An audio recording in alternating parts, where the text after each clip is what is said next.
Hello friends, स्वागत है आपका आज के इस वीडियो में। आज के इस वीडियो में मैं इग्नू की तरफ से जो हमारा पीजीडीटी कोर्स होता है, post graduate diploma in translation, उसके लिए जैसे आपको पता होगा उसके तहत हमें एक प्रोजेक्ट वर्क बना के हमें सबमिट करना होता है इग्नू के हेड ऑफिस दिल्ली में, जो कि MTTP 006 का प्रोजेक्ट वर्क है। तो उसे बनाने के लिए उसके 2-3 चरण हैं। उसमें से एक पहला चरण जिसमें है हमें एक प्रस्ताव बना के हमें भेजना पड़ता है जो इग्नू की तरफ से। उस प्रस्ताव को बनाकर हमें अनुवाद के लिए जो प्रपोज़ल है, जिसे प्रपोज़ल प्रस्ताव बोलते हैं, उसे भी हमें दिल्ली भेजना होता है। तो उसको बनाने के लिए हमें क्या क्या चीज़ें हैं जो अपने माइंड में रखनी चाहिए बनाने से पहले, और उसको हम कैसे बनाते हैं, वो सारी डिटेल आज इस वीडियो में डिस्कस करूँगा। और मैंने अपना वाला कैसे बनाया था वो भी मैं आपको इस वीडियो के अंत में मैंने अटैच किया है, वो आप देख सकते हो, वहाँ पे छोटा सा वीडियो है, वो मैं आपको दिखा दूँगा। तो चलिए वीडियो की शुरुआत करते हैं। जैसे आपको पता होगा MTTP 006, जिससे कि हमें एक जैसे अनुवाद परियोजना कार्य पर सबसे पहले आप क्या कीजिएगा, आप इग्नू की वेबसाइट से ये वाला जो निर्देशिका है, अनुवाद परियोजना कार्य निर्देशिका, इसे पहले आप सबसे पहले डाउनलोड कर लीजिए। इसमें आपको यह है पूरे डिटेल में बताया गया कि हमें किस कार्य को कैसे कैसे करना है। जैसे आप इसे डाउनलोड करेंगे तो इसमें से आपको यहाँ पे जैसे आपको इसे पता होगा, हमें एक अपने मन से कोई भी एक बुक सेलेक्ट करना होता है। या तो वो बुक हिंदी की हो सकती है, उसे हिंदी लूँगा तो मुझे इंग्लिश में करना पड़ेगा। अगर मैं इंग्लिश का बुक सेलेक्ट करता हूँ तो उसे मुझे हिंदी में ट्रांसलेट करना पड़ेगा। तो दोनों वाइस वर्सा है, आप कोई भी एक बुक सेलेक्ट कर सकते हैं अपने मन से। और वो जो टॉपिक है, जो बुक आप सेलेक्ट कर रहे हो, वो किसी भी क्षेत्र का हो सकता है। जैसे यहाँ पे आप देख सकते हैं, यहाँ पे ऑप्शन दिया गया हमें, प्रशासन का हो सकता है, विज्ञान का हो सकता है, सामाजिक विज्ञान, साहित्य, मानविकी और व्यावसायिक। इसके अलावा आगे बढ़ते हैं तो मीडिया है, वाणिज्य क्षेत्र है। इन सब में से हम किसी भी एक टॉपिक में से हम सेलेक्ट कर सकते हैं उस बुक को। और हमें उस बुक को सेलेक्ट करने के बाद हमें क्या करना है, एक उसके सेलेक्ट करने के बाद हमें एक परियोजना, एक प्रस्ताव, जैसे यहाँ आप देख पा रहे हैं, परियोजना एक प्रस्ताव हमें यहाँ पर बना के भेजना पड़ता है दिल्ली।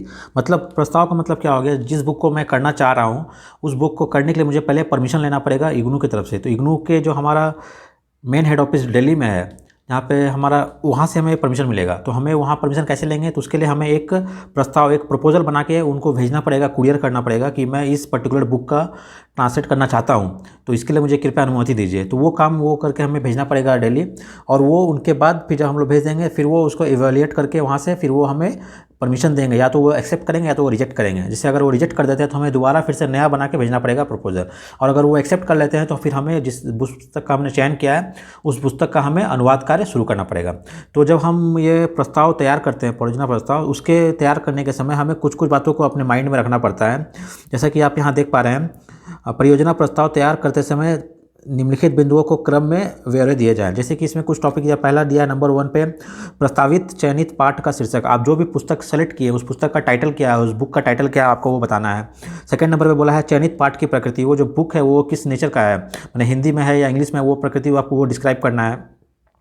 और प्लस वो किस टाइप में आता है, इन द सेंस जैसे ऊपर बहुत सारे ऑप्शन दिए गए थे यहाँ पर, जैसे आपने देखा था पहले ही कि यहाँ पे बहुत सारे ऑप्शन दिए गए, या तो वो प्रशासन का हो या विज्ञान से हो, सामाजिक विज्ञान हो। तो इसमें से वो किस नेचर का बुक है वो, तो वो आपको यहाँ पर सेकंड वाले पॉइंट में आपको यहाँ पर मेंशन करना पड़ेगा। फिर तीसरा, यहाँ पे तीसरा पॉइंट में आपको बोला गया अनुवाद की पद्धति, प्रक्रिया और रणनीति और कार्यनीति। तो इन सारे टॉपिक को आप अनुवाद किस पद्धति से करने वाले हैं, कौन सी प्रक्रिया यूज करेंगे, आपकी रणनीति क्या होगी अनुवाद करने की, वो सारी चीज़ें यहाँ पर आपको छोटा सा डिटेल में देना पड़ेगा। अनुवाद के दौरान प्रयुक्त किए जाने वाले संसाधन, साधन और उपकरण, जैसे शब्दकोश इत्यादि। तो जब आप अनुवाद का काम करेंगे, अनुवाद को करने के दौरान आप किस किस चीज़ों का हेल्प लेने वाले हैं, जैसे आप किसी डिक्शनरी का, ऑक्सफोर्ड डिक्शनरी हो गया, या फिर आप जैसे गूगल का यूज करेंगे, गूगल ट्रांसलेट का, गूगल लेंस का, तो वो सारे चीज़ों को आपको इसमें मेंशन करना पड़ेगा। मैं इन सब शब्दकोश और इन सब चीज़ों का, साधन का मेरा उपकरण वो मैं यूज करने वाला हूँ। फिर और अंतिम पॉइंट में बोला गया है प्रस्ताव परियोजना की संकल्पना है और इसे संकलाता शैली में बनाएं। तो वो किस शैली में आप उसको लिखने वाले हैं डिटेल में, वो आपको यहाँ पर मेंशन करना पड़ेगा। तो ये कुछ मुख्य बिंदु थे जो आपको अपने माइंड में रखना है बनाने के समय। फिर आगे बढ़ते हैं, इसके अलावा कुछ और पॉइंट है आपको जैसे मेंशन किया गया यहाँ पर, आप जैसा देख सकते हैं यहाँ पर बोला गया है को आपको इसके साथ जब आप इसको बनाना शुरू करेंगे, आपका जो प्रस्ताव आप जो बनाकर भेजेंगे प्रपोजल, उसमें आपको अनुलंघ क भरें। तो यहाँ पर जब आप भेज रहे हैं उसको, यहाँ पे परियोजना प्रस्ताव के साथ आपको इस आशय का एक घोषणा पत्र अवश्य लगाना होगा जिसमें आपके हस्ताक्षर सहित प्रमाणित किया गया हो कि आपके द्वारा चयनित अनुवाद पहले नहीं हुआ है। मतलब इनका कहना क्या है, आप जो भी पुस्तक चयन कर रहे हैं, सपोज आपने हिंदी का एक बुक सेलेक्ट किया है, आप चाहते हैं कि उसका इंग्लिश में अनुवाद करना है, तो आपको क्या करना है, सबसे ज़्यादा आपको मेक श्योर करना है आपको कि उस पुस्तक का पहले किसी ने अनुवाद नहीं किया हो। अगर वो पहले से अनुवाद किया हुआ होगा फिर भी आपने सेलेक्ट कर लिया तो वो आपका वो प्रपोजल रिजेक्ट कर देंगे। अगर उसका पहले नहीं हुआ अनुवाद हुआ होगा तभी वो आपको एक्सेप्ट करेंगे और आपको परमिशन देंगे करने के लिए। तो इसलिए यहाँ पे बोला गया है कि आपको एक इस निर्देशिका को जो आप डाउनलोड करेंगे, निर्देशिका के अंत में आपको 3 एनेक्चर क, ख और ग मिलते हैं। उसमें से जो एनेक्चर क है वो अभी आपको स्टार्टिंग में लगाना पड़ता है, तो इसमें वो सारा डिटेल दिया गया है। यहाँ पे इसलिए लिखा गया अनुलंघ क को आपको अटैच करना पड़ेगा। उसके बाद क्या बोला गया है आपको, कृपया ध्यान दें कि परियोजना प्रस्ताव स्वयं ये आपको खुद से अपने आप से बनाना है, किसी की हेल्प नहीं लेनी है।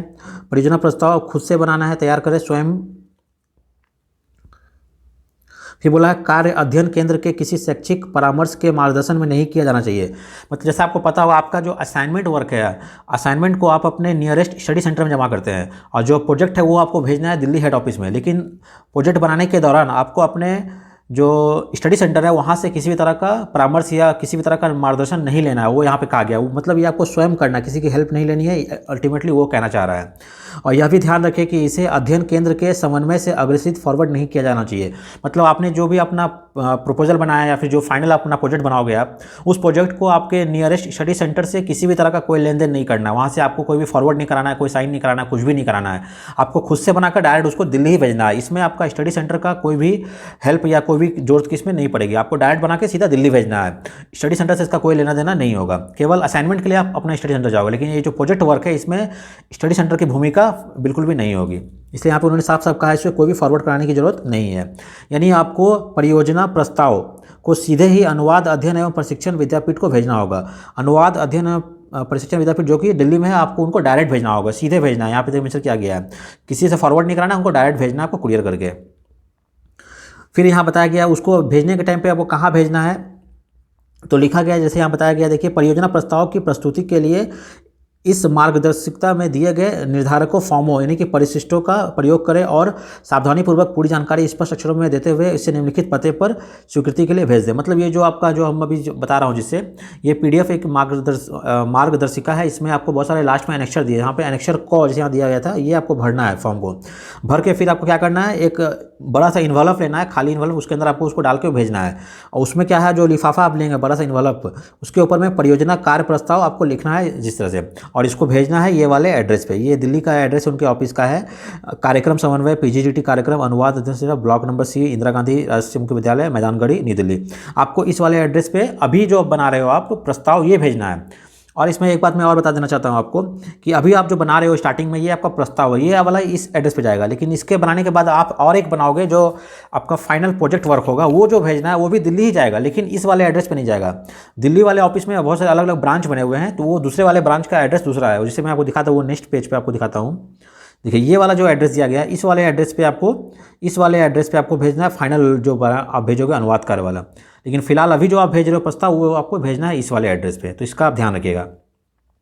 इसके अलावा यहाँ पे कुछ और पॉइंट बताया गया है जो आपको अपने माइंड में रखना है। परियोजना प्रस्ताव स्वीकृति एवं अस्वीकृति अथवा संशोधन हेतु सुझाव अनुवाद अध्ययन एवं प्रशिक्षण के द्वारा दिया जाएगा। इसके पश्चात आप अनुवाद संबंधी परियोजना कार्य का काम करना शुरू करेंगे। सबसे पहले आपको क्या बोला है, आपको भेज रहा है कि आपको ये जो परियोजना प्रस्ताव है पहले इसको भेजना है। वहाँ पर भेजने के बाद या तो वो आपको स्वीकृति करेंगे, एक्सेप्ट करेंगे, या तो आपको अस्वीकृति मतलब आपको रिजेक्ट कर देंगे, आपको एक्सेप्ट नहीं करेंगे, या फिर क्या करेंगे आपको संशोधन करने बोलेंगे। मतलब या तो हो सकता है वो कुछ सुझाव देंगे कि इसमें कुछ मॉडिफाई कीजिए और आपके बाद उसको वो करना है, फिर वो सुझाव देंगे, फिर अनुवाद अध्ययन और प्रशिक्षण, तब फिर आपका काम शुरू करना है। या तो अगर उस बुक का पहले किसी ने किया होगा तब तो वो स्वीकार नहीं करेंगे, आपको वो क्या करेंगे, रिजेक्ट कर देंगे। अगर पहले किसी ने नहीं किया होगा तो आपका वो एक्सेप्ट कर लेंगे, आप तब तो आप आराम से अपना काम शुरू कर सकते हैं।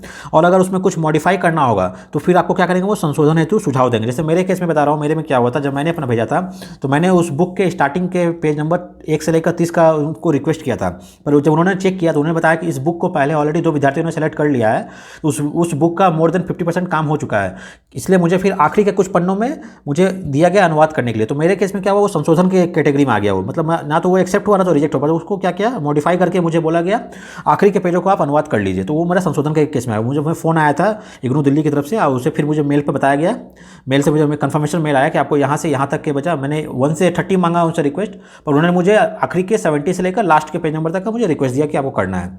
तो इसमें से कुछ भी एक केस हो सकता है, इसलिए इसमें ज़्यादा जरूरी है कि आप जितना हो सके पहले बुक का चयन कर लें, बुक का चयन करके एक प्रस्ताव बनाकर दिल्ली भेज दें, ज़्यादा टाइम वेट ना करें। अगर आपका एक्सेप्ट नहीं होता है फिर से आपको दोबारा बना के भेजना पड़ेगा, फिर से उसमें 10-15 दिन का आपका टाइम वेस्ट हो जाएगा।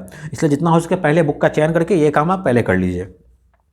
इसके अलावा जैसे यहाँ बोला गया कुछ और निम्न बिंदुओं पे आपको ध्यान देना है प्रस्ताव भेजने के समय। जैसे कि यहाँ पे बताया गया है, अगर आपका परियोजना प्रस्ताव अस्वीकृत किया जाता है तो आपको नया भेजना। जैसे मैंने आपको बताया, अगर वो अस्वीकृत रिजेक्ट कर देते हैं तो फिर से आपको एक नया बनाकर फिर से भेजना पड़ेगा। अगर आपके परियोजना प्रस्ताव में संशोधन के लिए सुझाव दिया जाता है तो आपको दिए गए सुझाव और टिप्पणियों के अनुसार आवश्यक परिवर्तन करके प्रस्ताव को प्रस्तुत करना पड़ सकता है। जैसे उन्होंने सुझाव दिया अगर कुछ मॉडिफाई करना है तो जैसे वो बोल देंगे ठीक है आपको नया भेजने की जरूरत नहीं है, आप जो है उसमें जब आप एंट्री करें वहाँ पे मेंशन कर दीजिए कि ये थोड़ा सा आपको चेंजेस करने के बोला गया है। तो ये डिपेंड करता है उनके ऊपर, वो आपका बुक चेक करके आपको बता देंगे कि आगे क्या करना नहीं करना है। फिर जैसे इसके अलावा आप यहाँ पर देखिए परियोजना प्रस्ताव भेजते समय कुछ निम्नलिखित बातों को आपको अवश्य ध्यान में रखना है। जैसे ये कुछ मेन पॉइंट्स यहाँ बताया गया, जब आप जो परियोजना प्रस्ताव आप भेजने वाले हैं अभी, तो इसको भेजने समय आपको क्या क्या कुछ बिंदुओं को माइंड में रखना है। जैसे पहला पॉइंट क्या बोल रहा है इसमें, अपने परियोजना प्रस्ताव की एक प्रति कॉपी अपने पास संभाल कर अवश्य रख लें, क्योंकि विद्यापीठ से केवल परियोजना प्रस्ताव की स्वीकृति, अस्वीकृति और संशोधन की सूचना दी जाएगी। उनका क्या कहना है, आप जो भी अभी बना रहे हैं अपना प्रपोजल, एक प्रस्ताव, उसको बनाने के बाद उसकी एक जेरोक्स कॉपी निकाल लें सारे का और अपने पास संभाल कर रखें, क्योंकि आप जो भेजेंगे वो वापस आपके पास वो नहीं आने वाला है। और वो उधर से केवल आपको एक मेल आएगा, मेल में एक कन्फर्मेशन आएगा कि हाँ आप इस पुस्तक का आज आपने जो भी चयन किया था आप उसका अनुवाद कर सकते हैं, लेकिन आपने जो कॉपी भेजी थी वो आपके पास वापस नहीं आने वाला है। इसलिए यहाँ पे बोला इसको संभाल कर अपने पास 1-2 कॉपी जेरोक्स करके आप रख लीजिए।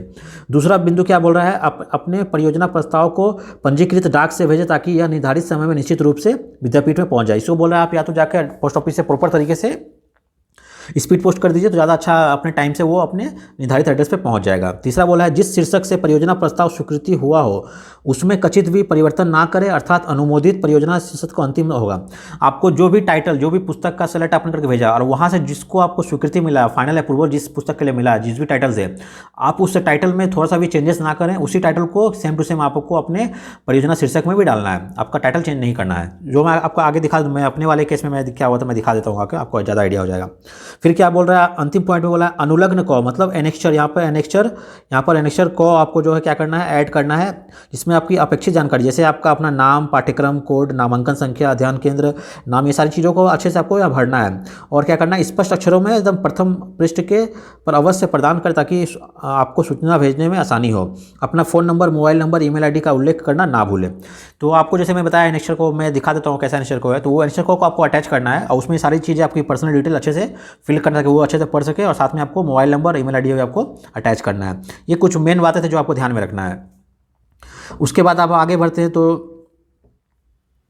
फिर ये आपका दूसरा चरण हो गया। फिर वो भेजने के बाद आपका जैसे बताया ये है, हाँ अब यहाँ पे एक है अंतिम तिथि क्या है। जैसे आपको पता होगा जो मेन हम लोग बनाने वाले हैं फाइनल प्रोजेक्ट जिसको हमको भेजना है, तो जिन लोगों ने भी जनवरी में एडमिशन लिया है, जनवरी के महीने में जिन्होंने एडमिशन लिया है, जनवरी वाले में जिस उनके लिए क्या है 30 नवंबर लास्ट डेट है। तो जिन लोगों ने भी जनवरी में एडमिशन लिया है सेशन में, उनका उसी साल 30 नवंबर लास्ट डेट होगा। और जिन लोगों ने विद्यार्थियों ने जुलाई वाले सेशन में, जुलाई में प्रवेश लिया है, उनके लिए 31 मई लास्ट डेट होगा। जिन लोगों ने क्या किया है जुलाई में जिन्होंने एडमिशन लिया है उनके लिए 31 मई मतलब नेक्स्ट ईयर। जिन्होंने जनवरी में लिया है उनका उसी साल के एंड में 30 नवंबर लास्ट डेट है, और जिन्होंने जुलाई में लिया है उनका अगले साल 31 मई तक लास्ट डेट है। क्या करने का, आपको इस डेट से पहले आपको फाइनल बना के भेजना है प्रोजेक्ट। आप फाइनल आप कब बनाएंगे, जब आपका ये प्रपोजल एक्सेप्ट होगा, वो आपको परमिशन देंगे, उसके बाद आपको बना के शुरू करना है। मतलब आपको इस 30 नवंबर से बहुत ही पहले सारा काम शुरू कर लेना है, एटलीस्ट 2-3 महीने से पहले शुरू कर लीजिए। जितना जल्दी हो सके अपना प्रपोजल भेजिए उनको, वो एक्सेप्ट कर लेते हैं, आपको परमिशन मिल जाता है जब, फिर अपना काम करना शुरू कीजिए। और काम करने के बाद उसको 30 नवंबर से, उनका डेडलाइन है 30 नवंबर, आप कोशिश कीजिए जितना हो सके पहले भेजने का, क्योंकि आप जितना पहले भेजिएगा तो उनका उतना जल्दी वो चेक करके आपका नंबर अपडेट कर देंगे। चलिए आगे बढ़ते हैं। आगे मैं यहाँ से फिर मैंने जो बनाया था अपना परियोजना प्रस्ताव वो कैसा मैं आपको दिखा दे रहा हूँ। ये मेरा परियोजना प्रस्ताव का इन्वेलप था। मैंने इन्वेलप के ऊपर में जैसे लिखा था, टॉप साइड में मेरा ये लिखा हुआ है परियोजना प्रस्ताव का सबसे ऊपर में हेडिंग मैंने ये दिया था इन वाला के ऊपर, ये एड्रेस है जहाँ मुझे भेजना था, मैदान गली दिल्ली के पास। और नीचे फिर मेरा पर्सनल डिटेल है जो यहाँ पे मैंने भेजा फ्रॉम करके। उसके बाद क्या करना है आपको, सबसे पहले आपको यहाँ पे एनेक्चर कॉ, जैसे मैंने आपको बताया था ये इसका एनेक्चर कॉ है। जिस एनेक्चर कॉ की मैं बात कर रहा था, ये आपको एनेक्चर कॉ संलग्न कॉ लगाना है। इसमें देखो इसका पहला टाइटल है translation project proposal pro forma and certificate, अनुवाद परियोजना प्रस्ताव परफॉर्मा प्रमाण पत्र। ये आपको सबसे पहले लगाना है फर्स्ट पेज में, जिसमें आपका नाम, प्रोग्राम का जो कोड है पीजीडीटी डिप्लोमा इन लिखा हुआ है ऑलरेडी, MTTP 006 भी लिखा हुआ है। आपको नाम, अपना इनरोलमेंट नंबर भरना है, आपका फुल एड्रेस है, मोबाइल नंबर है, ईमेल आईडी आपको साफ साफ भरना है। फिर क्या लिखना है आपको, रीजनल सेंटर बैंगलोर, यहाँ पे आपको, इससे मेरे केस में बैंगलोर था, मेरा स्टडी सेंटर ये था, वो आपको नाम डालना है। और आपका टाइटल ऑफ द प्रोजेक्ट, हाँ यहाँ पे जो आप दिया गया है टाइटल ऑफ द प्रोजेक्ट, ये बहुत ही इंपॉर्टेंट है। जैसे उन्होंने कहा था कि आपको अपना टाइटल ऑफ द जो प्रोजेक्ट, टाइटल आपको क्या करना है, टाइटल आपको चेंज नहीं करना है। तो ये टाइटल मुझे उनकी तरफ से दिया गया था, तो you are the best friend by the Ajay K Pandey. मैं आपको पहले अपना पुस्तक जो मैंने चयन किया था अपना अनुवाद कार्य के लिए, मैं आपको दिखा देता हूँ। हाँ, ये वाली जो पुस्तक है ये मैंने चयन किया था मेरे अनुवाद कार्य के लिए। जैसा कि आप देख पा रहे होंगे यहाँ पर, अनुवाद का अजय के पांडे द्वारा ये पुस्तक है, you are the best friend Ajay Kumar Pandey इसके लेखक है। तो ये पुस्तक का मुझे अनुवाद के लिए मैंने उनको रिक्वेस्ट किया था, तो वो यहाँ पर मुझे टाइटल डालना था, वो मैंने टाइटल डाला है। फिर नीचे आपको अपना साइन करके ये आपका एनेक्चर को सबसे पहले आपको ये लगाना है। उसके बाद आपका सेकंड पेज में आ जा रहा है, आपका अपना इग्नू का एक आईडी कार्ड डाल दीजिए। आईडी कार्ड का बोला नहीं, अच्छा है कि आप डला दीजिए, ज़्यादा अच्छा होगा। इसमें आपका सारा नाम डिटेल दिया हुआ है आईडी कार्ड में, नीचे अपना मोबाइल नंबर, ईमेल आईडी डाल दीजिए आईडी कार्ड में।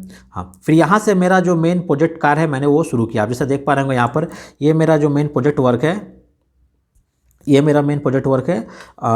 मैंने यहाँ से तैयार किया है।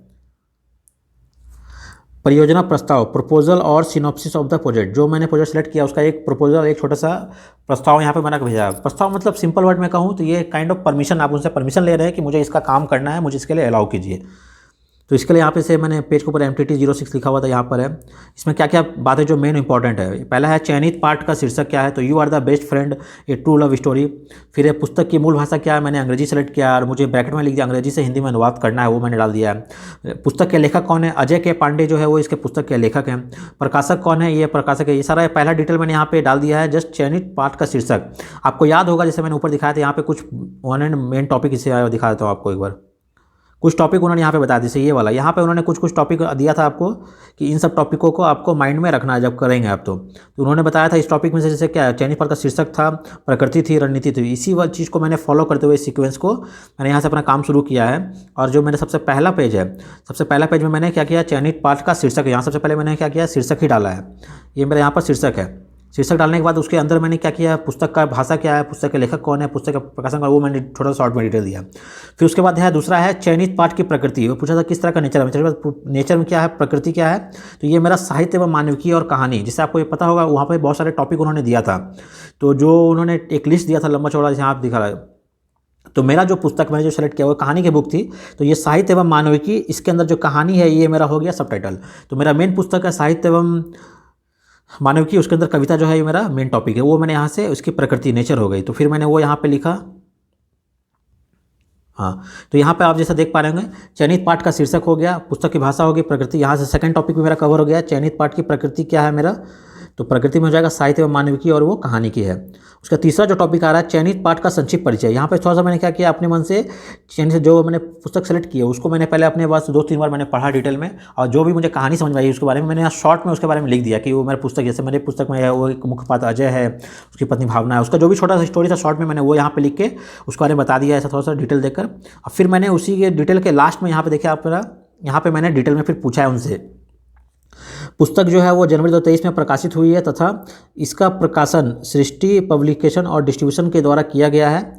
इस पुस्तक में कुल 221 पृष्ठ हैं जो 30 अध्यायों में विभाजित किए गए हैं, जिसमें से पृष्ठ संख्या 1 से लेकर 74 तक अर्थात अध्याय से 1 से लेकर 10 तक मेरा अनुवाद कार्य अंग्रेजी से हिंदी में संभावित सब सीमाओं में तक पूर्ण हो जाने की उम्मीद है। तो ये मैंने उनसे रिक्वेस्ट किया, परमिशन मांगा था कि मुझे इस पुस्तक का स्टार्टिंग पेज नंबर 1 से लेकर पेज नंबर 74 तक का मुझे अनुवाद करना है, और वहाँ तक जो है मेरा अनुवाद कार्य कंप्लीट हो जाएगा। जो भी आपकी शब्द सीमा, आपको जैसे पता होगा इसमें 8 से लेकर 10,000 शब्दों तक मुझे अनुवाद कार्य करना है। जो फाइनल मेरा काम है वो 8 से 10,000 शब्दों में मुझे करना है। तो वो काम मेरा 1 से लेकर 74 तक अंदाज से मैंने लगाया कि यहाँ तक मेरा हो जाएगा, और इसलिए मैंने उनसे रिक्वेस्ट किया। तो ये करके मैंने उनको भेजा।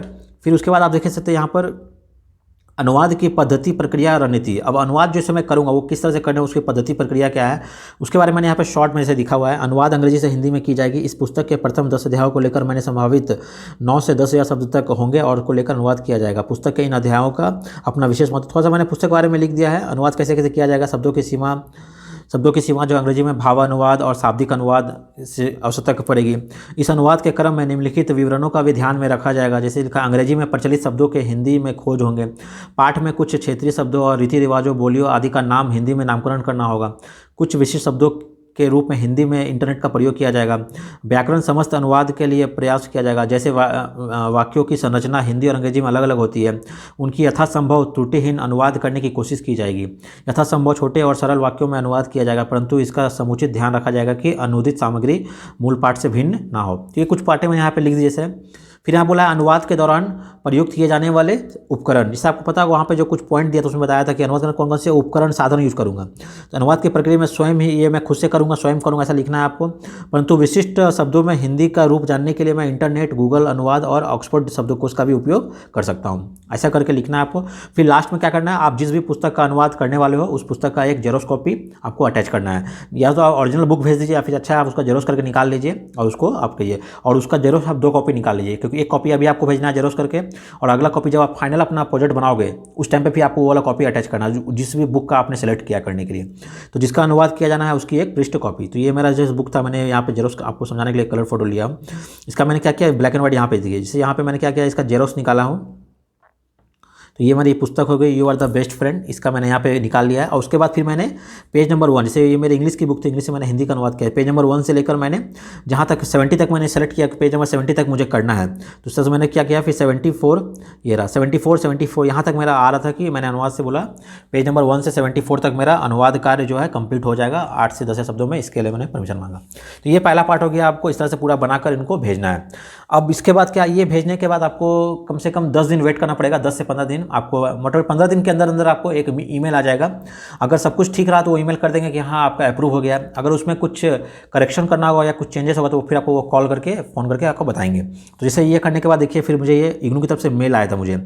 ये मुझे जैसे आप देख रहे हो, मैंने 2023 में क्या था, ये मुझे 19 अक्टूबर के आसपास मुझे ये मेल आया, जबकि मैंने शायद 2 या 3 अक्टूबर को मैंने यहाँ से बाई पोस्ट किया था बेंगलोर से। तो करने के 15 दिन के अंदर मुझे मेल आ गया इसका। उस मेल में उन्होंने बताया डिटेल में कि आपको ये जो आपने जो रिक्वेस्ट किया था उनसे आप उसका अनुवाद कर सकते हैं। अनुवाद करने के दौरान आपको ये सारी बातें हैं जो आपको ध्यान में रखनी है। जैसे यहाँ पर लिखा हुआ देख सकते हैं, अनुवाद कार्य शुरू करने से पहले सुनिश्चित कर ले कि इसका पहले अनुवाद ना हुआ हो लक्ष्य भाषा में। फिर किन किन बातों को ध्यान में रखना है, चर्चा अनुसार करना है। 1500 शब्दों में 9 से 10,000, 9 से लेकर 10,000 शब्दों में आपको इसका अनुवाद करना है, और 1500 शब्दों में आपको क्या क्या अनुवादीय टिप्पणी लिखना है इसके ऊपर। ये 2 काम इसको करना है। करके आपको फिर परियोजना कार्य और ईमेल द्वारा भेजे गए स्वीकृति पत्र अपने नाम व नामांकन संख्या वाले पृष्ठ की प्रति सहित एक प्रति कॉपी अपने पास अवश्य रख ले। तो उनका कहना है कि आप इसको जेरोक्स करके एक कॉपी अपने पास आप रख ले, और जो भी आप परियोजना कार्य बनाएंगे, जो आपका फाइनल बनेगा प्रोजेक्ट वर्क जो, उसका भी आप क्या करें, एक कॉपी जेरोक्स निकाल के अपने पास एक कॉपी रख ले। एक उनको भेजे, एक अपने पास बना के रख ले। तो ये जैसे ये मेल आप देख सकते हैं यहाँ पे हरीश सेट्टी और ज्योति चावला जो इनके कोऑर्डिनेटर है पीजीडीटी के, उनकी तरफ से ये मुझे मेल आया था। तो फिर यहाँ पर मैं आपको दिखा देता हूँ, ये उसका इंग्लिश वर्जन है, हिंदी इंग्लिश दोनों में था वो मेल।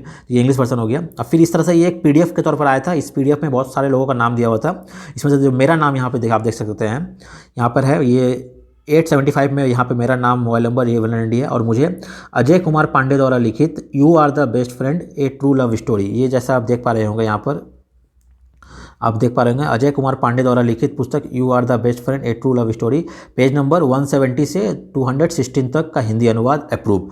तो आप जैसा देख पा रहे हैं पेज नंबर 170 से दिया, क्योंकि मैंने उनसे रिक्वेस्ट किया था स्टार्टिंग के पेज नंबर 1 से लेकर ओनली 74 तक का, पर उन्होंने मुझे अंतिम के पेजों का अप्रूव दिया, क्योंकि उन्होंने, जैसे मैंने बताया पहले, 2 लोगों ने ऑलरेडी सेलेक्ट कर चुका था इस बुक को। अब ये बुक पूरा कंप्लीट हो गया, अब इन फ्यूचर में इस बुक से किसी को और नहीं दिया जाएगा। तो इस तरह से मुझे ये यहाँ पर रिमार्क में मुझे अप्रूव मिला है। तो इस तरह से करके ये मैंने पूरा आपको बनाया था।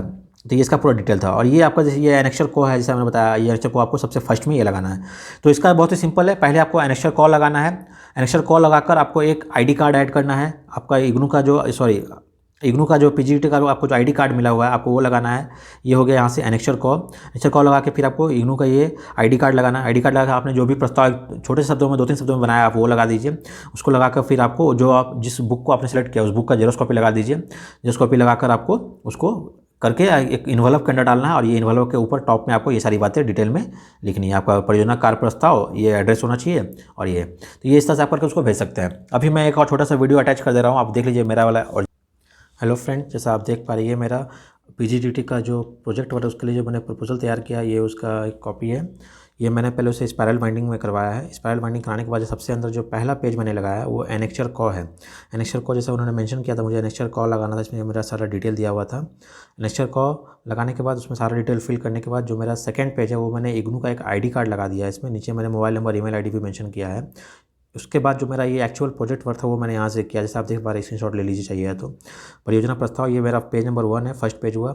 ये मेरा पेज नंबर 2 है, पेज नंबर 2, और इसका और एक पेज मैंने पेज नंबर 3। ये मैंने 3 पेजों में थोड़ा डिटेल लिखा, उसके बाद उनसे रिक्वेस्ट किया। और ये मेरी जिस बुक को मैंने सेलेक्ट किया था, you are the best friend, उसका ये कॉपी है। मैंने जेरोस करके यहाँ पर पेज नंबर 1 से लेकर 74 तक का मैंने रिक्वेस्ट किया, मैंने वहाँ तक का केवल जेरोस करा के इसमें अटैच किया हूँ। अटैच करके मैंने यहाँ रख लिया हूँ और इसका मैंने एक कॉपी और अपने पास रखा हूँ जेरोस करके। ये पूरा मैंने स्पायरल बाइंडिंग करके इस पूरे सेट का भी मैंने एक कॉपी और जेरोस करके अपने पास बना के रखा हूँ।